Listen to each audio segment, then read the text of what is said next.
नमस्कार, मी पंजाब डक हवामान अभ्यासक मुक्काम पोस्ट गुगळी धामणगाव तालुका शिरूर जिल्हा परभणी। आजपासूनचा परत एक शेतकऱ्यासाठी अंदाज येत आहे। सर्व शेतकऱ्याला सांगू इच्छितो की राज्यामध्ये आता म्हणजे 12 जून 13 जून आणि 14 जून दरम्यान आणि 15 जून दरम्यान दररोज भाग बदलत पाऊस पडणार आहे, म्हणून हा अंदाज लक्षात येतो। सर्व शेतकऱ्याला सांगू इच्छितो ज्यांच्या शेतामध्ये एकच ओल असले तर तुम्ही पेरणी करायला हरकत नाही। पेरणी करण्यासाठी चांगलं पोषक वातावरण, म्हणून हा अंदाज लक्षात घ्यायचा। आणि परत एक शेतकऱ्याला सांगतो की शेत म्हणजे आता सध्या खंड वगैरे काही नाही, उगाच घाबरू नका। काय होणार आहे, राज्यात पाऊस पडणार आहे, 20-22 जून पर्यंत पाऊस पडणार आहे। आज या तालुक्यात पडणार आहे, उद्या दुसऱ्या तालुक्यात पडणार आहे, म्हणून हा अंदाज लक्षात घ्यायचा।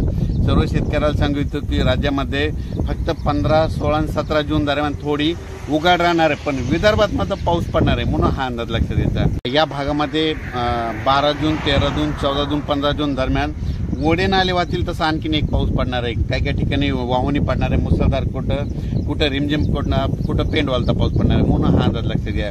विदर्भातल्या सर्व शेतकऱ्यांसाठी आनंदाची बातमी, विदर्भामध्ये आज म्हणजे 12 जून पासून आज विदर्भामध्ये बऱ्याच ठिकाणी पावसाला सुरुवात होणार आहे आणि त्याच्यानंतर विदर्भामध्ये देखील पाऊस वाढत जाणार आहे आणि विदर्भाची शेतकऱ्याची पेरणी देखील ह्या 20 तारखेपर्यंत सुरू होणार आहे, म्हणून ही विदर्भात शेतकऱ्याची आनंदाची बातमी।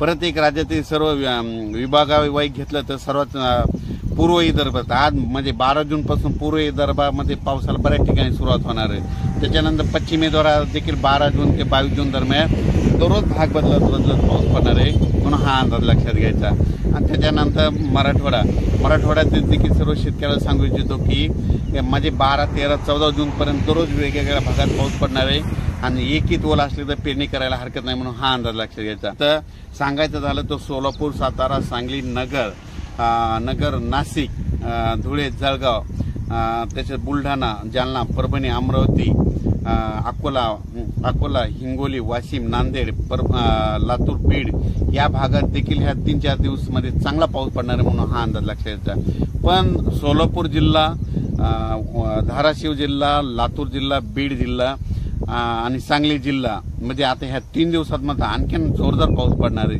म्हणजे तिकडं ओढे नाले वाहतील, छोटे तरी असेल तर ते देखील भरणार आहेत, म्हणून हा अंदाज लक्षात घ्यायचा। अचानक वातावरणात बदल झाला तर परत एक मेसेज दिला जाईल। धन्यवाद।